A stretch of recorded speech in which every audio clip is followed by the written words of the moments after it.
children, today I am dealing with the topic refraction at a spherical surface. So before that, what is a spherical refracting surface? So a spherical refracting surface is a refracting surface which is a part of a spherical transparent refracting material. Suppose we have a spherical transparent refracting material.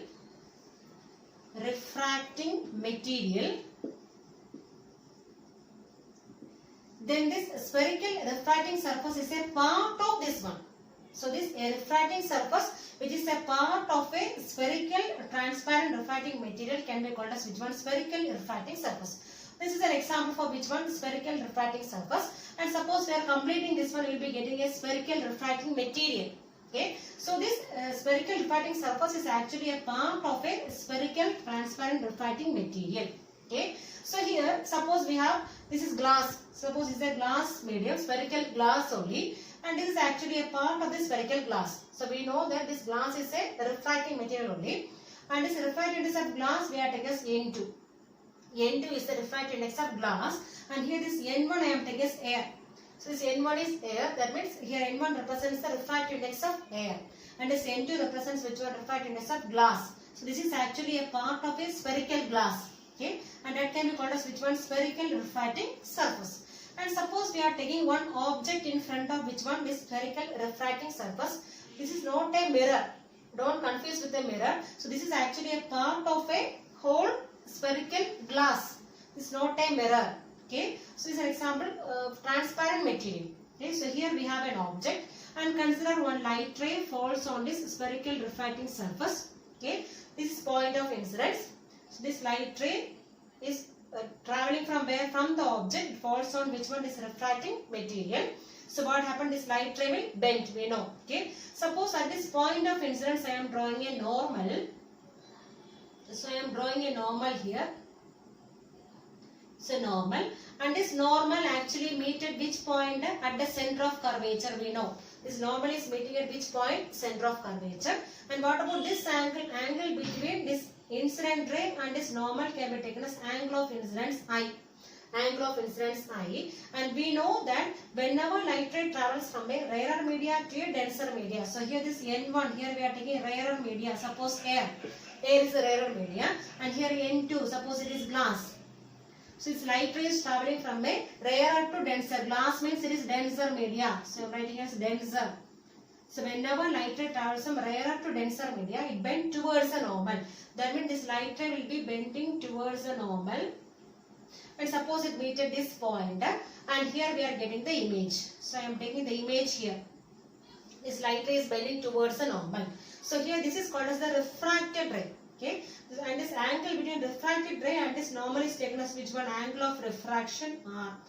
R is the angle of refraction here. Okay, and now suppose I am taking this point as M. M, and I am drawing a normal from here. So from this point I am drawing a normal. Okay, and this point suppose I am taking as N. N, this point of incidence I am taking as N. Okay, and this one I am drawing a normal to the principal axis. Okay, and here this angle is R, that is angle of refraction. And what about this angle? This angle of incidence. And this point of incidence I am taking as N, and this O is the object here, and this I is the image. Okay, and now what about this distance OM? What is OM distance? This is object. Distance between object and this center of this lens can be called as which one? U. U distance. This is taken as U. Okay, and this distance between this center to which one? The center of curvature. This optic center to which one? The center of curvature. What is the distance? This one. So this is taken as R, radius of curvature R. So this is radius of curvature R, and this is actually image. Okay, so image to the center, distance between this center and to the image is called as which one? Image distance V. Okay, so here we have taken object O. This object distance is taken as how much here? U. So this object distance from this transparent material is taken as how much? U. And this I is the image. So distance between image and this transparent material is taken as how much? V. So V is the image distance. And the center of curvature to this material can be taken as which one? Radius of curvature R. And this I is the angle of incidence. Angle between incident ray and this normal. and this normal meet at which point? Center of curvature. And what is this R? R is the angle between refracted ray and this normal. Okay. So here we are assuming two things. This aperture of this transparent material is taken as very small. So first assumption is, so here we are taking two assumptions. So two assumptions are there. Two assumptions are there. First one is this aperture is considered as very small. Aperture of this transparent material. Aperture of transparent refracting surface. Refracting surface is taken as very small. Is taken as very small compared to other distances. So compared to other distances like U, V and R, we are assuming that this aperture is very, very small. So it is taken as very small.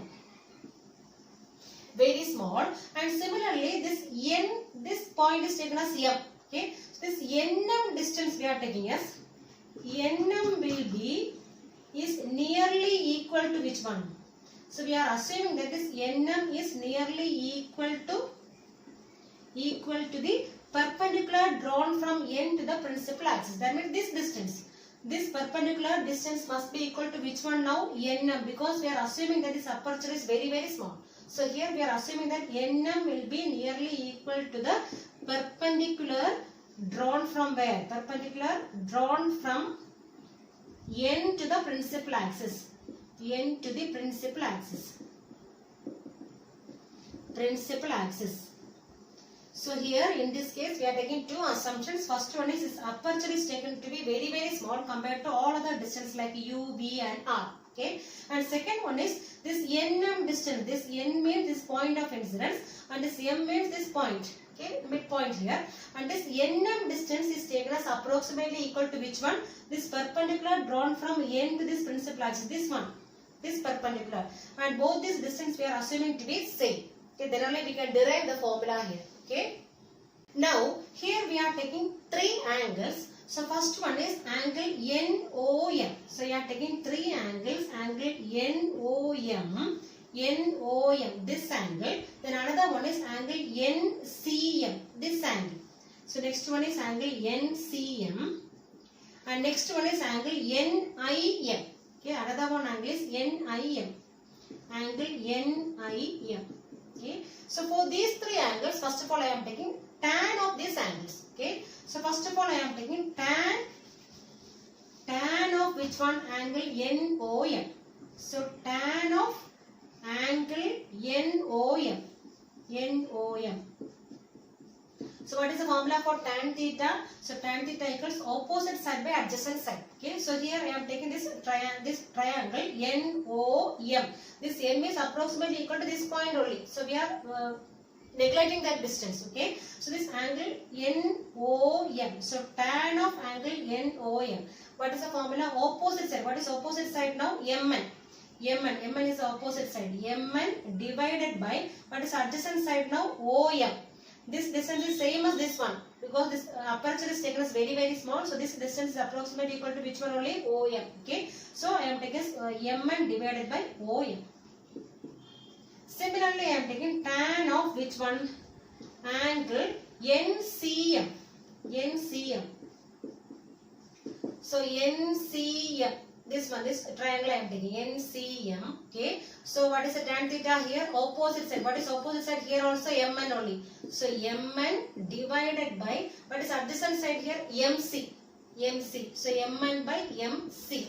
Similarly, I am taking tan of which one? Angle NIM. Angle NIM. NIM equals. So here also NIM. This triangle only I am taking. So opposite side is which one only? MN. Same thing. So MN divided by what is adjacent side here? MI. MI. Okay. But here I told you if these angles are very, very small. So we are assuming that this aperture is very, very small. So if these angles also we are taking approximately very, very small. So these angles are very small. So if angles are very small. If angles are very small, what we can do? Very small. This tan theta can be approximately equal to which one we can write? Equal to theta. So instead of tan angle, we can write simply this angle. So because this theta is very, very small. So instead of tan angle, what I am writing now? So I am removing this tan now. So if these angles are very, very small, we can write as angle NOM equal to which one? MN by OM. Similarly, we are removing this tan. So angle NCM equals which one? MN by MC. And similarly, angle NIM equals which one? MN by MI. So we have got three equations now. So angle NOM equals which one? MN by OM. Similarly, angle NCM equals which one? MN by MC. Equation 2. Similarly, angle NIM equals which one? MN by MI. So at which assumption we are taking? If angles are very, very small, this tan theta we can approximately write as which one? Approximately equal to theta. Now I am taking the triangle NOC. So we have the triangle here NOC. So for this triangle NOC, this I is the exterior angle. So we can assume this triangle NOC. So in this triangle NOC, this I is the exterior angle. And we know that exterior angle is equal to which one? Sum of opposite interior angles. So here for this triangle, for triangle NOC, so NOC, I is the exterior angle. This I is taken as I is the exterior angle. Exterior angle. And we know that this exterior angle is equal to, so I am writing as I equals sum of interior angles. Okay, so here this I is the exterior angle. So what are the other opposite interior angles? Angle NOM plus which one? Angle NCM. So we can write I equals which one? Angle NOM. Angle NOM plus which one? Angle NCM. Plus angle NCM. NCM. That is I equals, what is NOM? Angle NOM is equivalent to which one? MN by OM. So we can write as MN by OM plus which one? What is NCM? What is angle NCM here? MN by MC. So MN by MC. So take it as equation number. What is the next equation? 4. Equation number 4. Okay. Now we are taking another triangle NIC. For triangle NIC, we can take this NCM as the exterior angle. So we have NCM is the exterior angle. Angle NCM. Angle NCM. This angle is the exterior angle. So this NCM is the exterior angle. Exterior angle, and we know that exterior angle is equal to the sum of opposite interior angles. That means here this NCM is the exterior angle. So we can write as angle NCM equals the sum of opposite interior angles. That means one interior angle is R and another one interior angle is angle NIM. So we can write as NCM equals R plus angle which one? NIM. Angle NIM. So we have angle NCM. NCM is the exterior angle, that is equivalent to sum of interior angles. That means R plus angle NIM. So from this I am finding R. So R equals, so we have here angle NCM minus which one? Angle NIM. So we have R equals angle NCM minus which one? Angle NIM. That is R equals what is NCM? Angle NCM is how much here? MN by NCM. So NCM is MN by MC. MC minus angle NIM. What is angle NIM here? MN by MI. MN divided by MI. So take it as equation number 5. So we have two equations here, that is I equals Mn by Om plus Mn by Mc, and we have R equals, I is the angle of incidence and angle of refraction, R equals Mn by Mc minus Mn by Mi. Now we are applying Snell's law here. So by applying Snell's law, what we can write now? So by Snell's law we have sin I by sin R. Sin of angle of incidence by sin of angle of refraction is equal to refractive index of second medium with respect to first medium. So this one can be again written as N2 by N1. So refractive index of second medium with respect to first medium is N2 divided by N1. Okay, so we can write as sin I by sin R equals which one? N2 by N1. But we know that for small angles, what we can write now, we can avoid the sign value. That means sin I can be approximately written as which one? I. And sin R can be written as approximately equal to which one? R.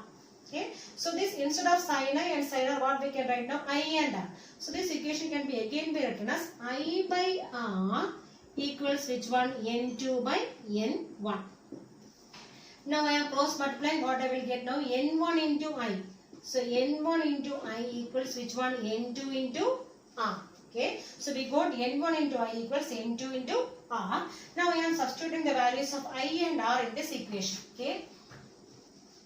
So N1 into, what is the value of I? I value is Mn by Om. Mn by Om plus Mn by Mc. Mn by Mc. Mn by Mc. That is equivalent to which one? N2 into, what is R value? So R value is given as Mn by Mc. Mn by Mc minus which one? Mn by Mi. Mn by Mi. Okay, so we got N1 into, this already we found out I values. I value is given as Mn by Om plus Mn by Mc equals N2 into, what is R value? This also already we derived. Mn by Mc minus Mn by Mi. So Mn everywhere we can cancel. So remaining is N1 I am multiplying inside. So N1 by Om plus here also I am multiplying N1. So N1 by Mc equals, here I am multiplying N2 inside. So N2 by Mc minus which one? N2 by Mi. Okay. That is N1 divided by Om. Then this one I am taking this side. So plus N2 by Mi equals, so here we have N2 minus this N1 also I am taking this side. So N2 minus N1 because common denominator. So divided by which one? Mc. Divided by Mc. That is again. So what is this OM here? So OM is the object distance. So instead of OM, what we can write now? N1 divided by object distance we have to measure on the left hand side. So we take it as minus. So N1 by minus U plus N2 by Mi. Mi means image distance B. It is plus sorry, right hand side. B equals N2 minus N1 divided by, what is MC? MC is the radius of curvature R. Okay. Or just opposite if you are writing, you can write as N2 by B minus N1 by U equals N2 minus N1 divided by R. Okay. And this equation holds good for which one? All refracting surfaces. Okay. So in the case of spherical refracting surface, we can apply this equation, that is N2 by V minus N1 by U equals N2 minus N1 divided by R. So here R is the radius of curvature, U is the object distance, V is the image distance, and N1 and N2 are the refractive index value of air as well as the other medium. Okay. So here sign conventions we are applying in the same manner as in the case of mirrors. Okay. So here all the distance we are measuring from the optic center. So in the case of mirror we are measuring all the distance from the pole. But in the case of lens and other refracting surface we are measuring all the distance from the optic center. Okay. And this principal axis is always taken as x-axis. This principal axis means it is x-axis. So it is x-axis and all the distance we are measuring from the optic center, and distance measured towards right is taken as positive and distance measured towards left is taken as negative. That means the distance measured in the direction of incident light is taken as positive. In the direction of incident light, that means towards right. So distance measured in the direction of incident light is taken as positive, and distance measured in the opposite direction of incident light is taken as which one? Negative. Then heights measured above the principal axis is taken as positive, and heights measured below is taken as negative. Okay, all these are same as that of which one? Mirrors, and all distance we are measuring from the optic center, that is center, from the center of the refracting surface, like in the case of mirror. and all the distance in the direction of incident light is taken as positive, and opposite direction of incident light is taken as negative, and heights measured above the principal axis is taken as positive, and heights measured below the principal axis is taken as which one? Negative.